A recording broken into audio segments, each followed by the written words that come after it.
They see me now.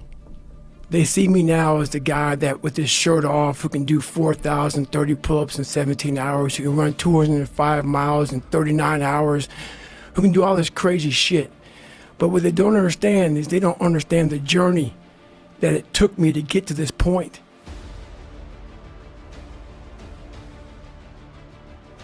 In my mind, I was always afraid. My whole life I was afraid, but I had this voice, this conscience that would always be battling me, saying, hey, you gotta get up and do something. My dad, it was about the business, the skating rink and the bar. So the skating rink opened about 7 o'clock at night, and this is the time I was able to walk.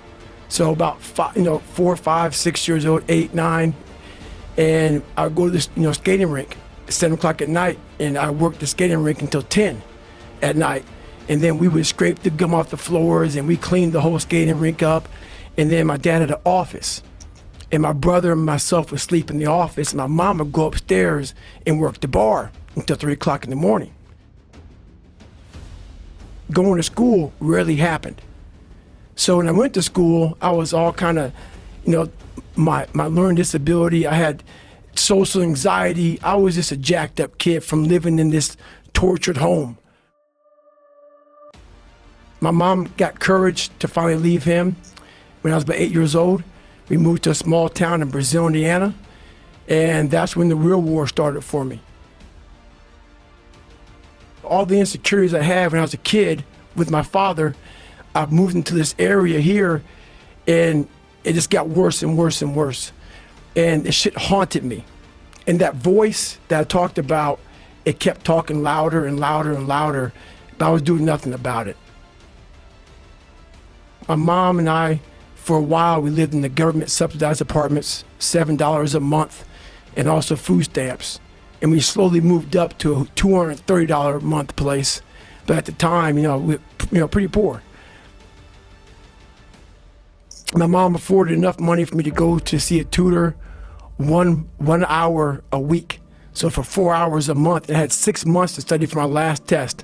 I could only take the ASVAB test 3 times.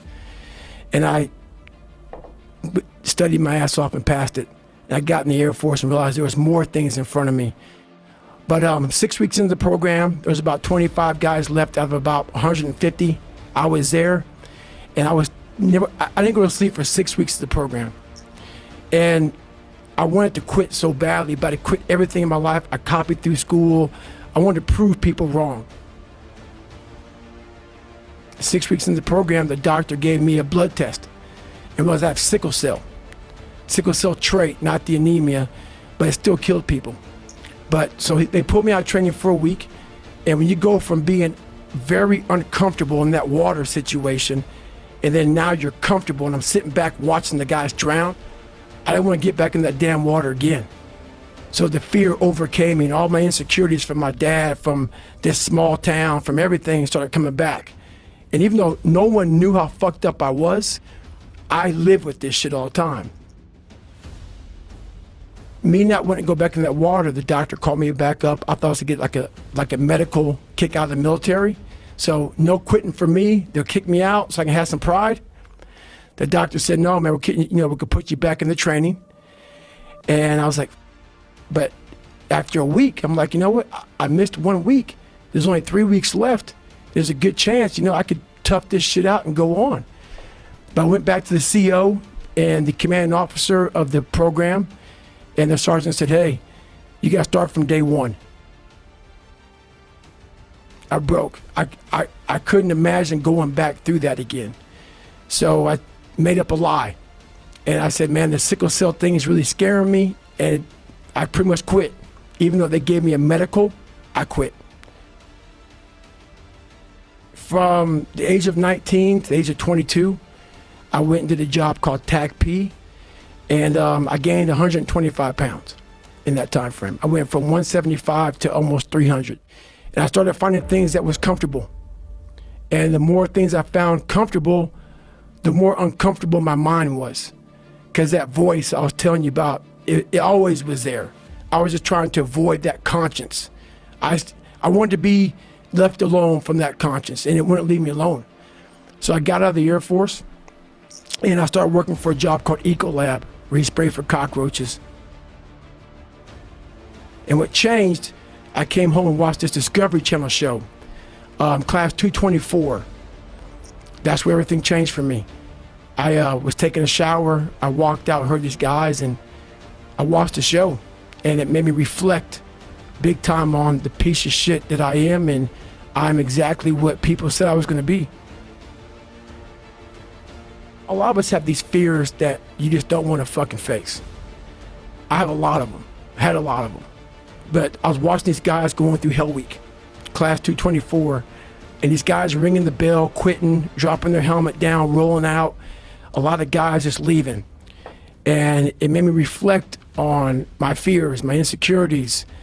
And I saw real men, what I thought were real men who were staying, who were overcoming adversity, who were overcoming all these different things that I had blamed so many fucking people in my life. And so I sat there for a while and I was like, man, I got it. No one's gonna fucking come to help me.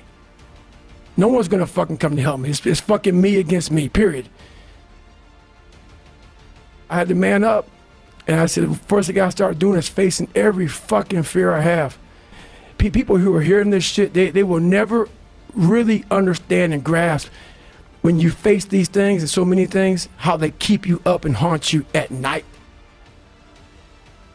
I had two options: to either be that 300-pound guy at 24 years old, knowing when I'm 50 fucking years old, I can reflect on this and think about what guy I never became, or I can totally just sack it up and fail and fail and fail until I succeed.